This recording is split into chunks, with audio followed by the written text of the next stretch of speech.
Сәлем достар, сіздермен аниме өмір және бүгін мен сіздерге Нарутодағы маған ұнайтын кейіпкерлер жайлы айтып беремін. Негізі кейіпкерлер маған күші, дизайны, қабілеттері және өмірі үшін ұнайды. Кейіпкерлер маған аз ұнайтынынан көп ұнайтынына қарай орналасады. Оған қоса маған Нарутоның бірінші маусымы және Шиппуденнің Пейн Канохаға шабуыл жасағанға дейінгі кезі ұнайды. Осы жайтта маған ұнайтын кейіпкерлердің тізіміне әсер етті.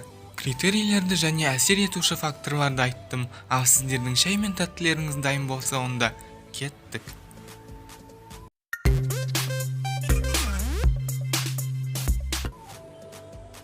Канкуро маған өз қабілеттері мен дизайн үшін ұнайды, және бірінші маусымда онымен күлкілі сәттер де көп болды. Канкуроның қабілеттері өте әдемі, маған оның қуыршақтар арқылы төбелескені өте ұнайды. Жалпы мен анимелердегі әртүрлі механизмдерді ұнататын адаммын. Канкуро Итачи сияқты әдемі сөйлейтін кейіпкер емес, оның Обитонкіндей ауыр тағдыры жоқ. Ол Мадара секілді бір төбе кейіпкер де емес, бірақ Канкуро өз қарапайымдылығымен бізге, яғни шын өмірдегі қарапайым адамдарға ұқсайтындығымен өзіне тартатын секілді. Дейдара маған қатты ұнайды деп айта алмаймын, бірақ Дейдараны бақылаған өте қызық. Оны көрсең ішің пыспайды, оған қоса оның қабілеттері мен төбелес стилі өте әдемі. Маған Дейдара қатысқан барлық дерлік төбелестер ұнайды, бір сөзбен айтқанда Дейдара мықты жігіт. Какузумен де дәл сондай жағдай. Какузу көп ашылмаған соң оны бақылау өте қызық. Оның төбелес стилі, әсіресе бетперделері мен жіптері өте керемет. Оған қоса Какузу тиімді әрі әдемі тайджутсуға ие.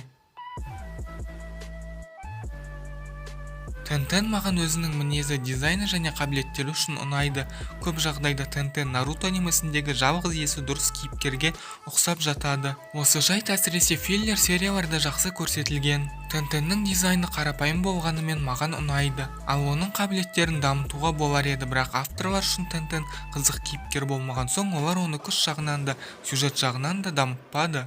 Тентен Рикудо Сеннен қаруларына ие болды және ол мәңгілік Цукуйомидің өтірік әлем екенін де ұға алды. Бірақ соның өзі адамдардың Тентенге деген көзқарасын өзгертуге жеткіліксіз болып шықты. Менің ойымша Тентенді о баста-ақ неше түрлі қаруды меңгерген шебер екендігін көрсетіп, соның өзін ашып көрсеткенде Тентенді біраз белеске көтеріп тастауға болар еді.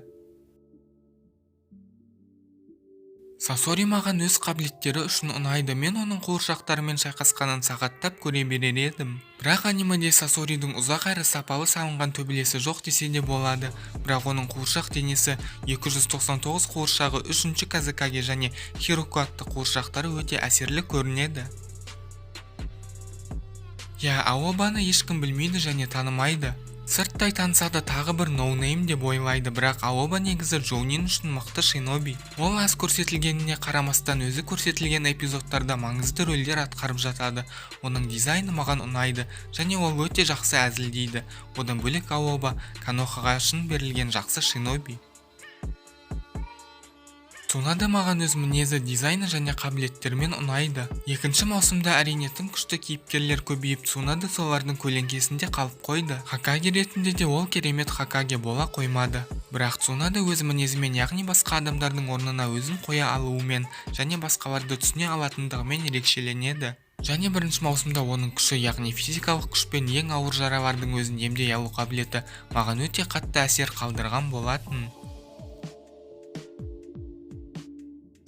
Неджи мен үшін шынайы талант пен нағыз еңбектің үлгісі, оның мінезі, болмысы, ақылы бәрі керемет еді, әсіресе бірінші маусымда. Оның қабілеттері де топ. Негізі ол бір соққымен бір адамды өлтіре алатын немесе кез келген шабуылдан қорғана алатын деңгейдегі шиноби еді. Алайда екінші маусымда Неджи үшінші қатардағы кейіпкерге айналып, артынан оны тіпті өлтіріп тастады.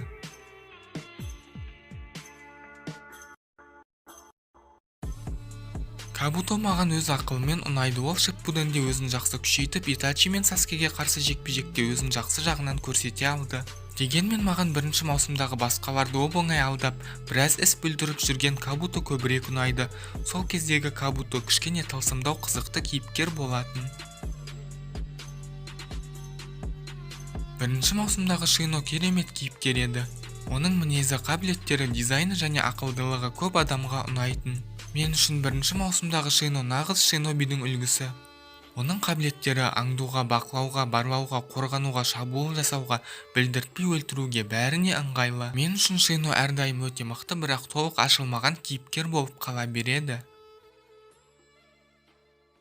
Гай маған өз күші мен еңбегі үшін ұнайды. Оның күші таза еңбектің нәтижесі, және мен бұны айтудан жалықпаймын. Көбінесе біз Гай сияқты кейіпкерлерді иттің етінен артық жек көріп жатамыз, бірақ Гай өз дизайны мен мінезіне және карикатуралығына қарамастан өзін адамдарға жақсы көргізе алған кейіпкер. Ал оның күші жайлы айтудың өзі артық. Гай топ, бұл факт. Маған ең ұнайтын топ екі кейіпкердің ішінде Орочимару екінші орында. Себебі бірінші маусымдағы Орочимару нағыз ессіз кейіпкер еді. Ол өз туған ауылының көзін құртпақшы болды. Сол үшін ол өз жеке ауылын да құрды. Басқа ауылмен одақтасып өз шәкіртінің күшін тексеру үшін сол ауылдың Казыкагесін өлтіріп тастады. Ол басқа адамдардың өмірімен түк болмағандай ойнады. Өз ұстазын өлтіруден де тайынбады.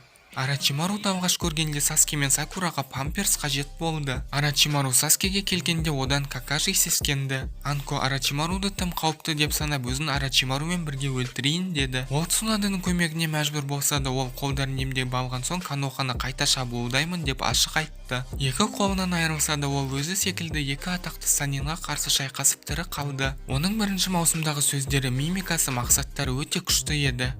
Бірінші маусымдағы Орочимару менің және басқа фанаттардың есінде ұзақ уақытқа қалады. Менің ең сүйікті кейіпкерім ол Нагато Узумаки. Ол маған Пейн күйінде де, Нагато күйінде де қатты ұнайды. Ол өте мықты болғаны соншалық авторлар оны бір емес екі рет өтірік жеңілдіруге мәжбүр болды. Оған қоса ол өте ақылды және білімді, және оның өмірлік көзқарастары да өзіндік логикаға ие. Нагатоның балалық шағы, жастық шағы да қиын болып, оның өзіндік драмасы да бар. Оған қоса Нагатоның дизайны да керемет. Өсуге деген потенциалы да зор. Оның өмірінің әртүрлі сәттерін көрсетіп, оны жан-жақты ашуға да болады. Бір сөзбен айтқанда, Узумаки Нагато менің ең сүйікті кейіпкерім. Наруто әлемі бойынша әрине. Одан бөлек соңғы кезде маған Какаши ұнап жүр. Jiraiyaның қабілеттері және мінезі маған ұнайды. Нарутоның толықметражды фильмдеріндегі антагонисттер маған өз күштері үшін ұнайды. Жалпы маған бәрі жақсы көретін Обито, Мадара, Итачи, Шисуи, Хаширама, Тобирама, Наруто, Саске, Минато, Хагарома, Кагуя және тағы басқалар ұнамайды. Оны мен Наруто Шиппуденнің екінші жартысын ұнатпайтыныммен және маған ақыл, қулық, стратегия мен тактикалар қолданылатын шайқастар ұнайтынымен түсіндіремін. Сен де өзіңе ұнайтын кейіпкерлерді астына жазып кетуді ұмытпа, және де менің генжутсулар жайлы видеомды да көр. Барлықтарыңызға көп рахмет, сау болыңыздар.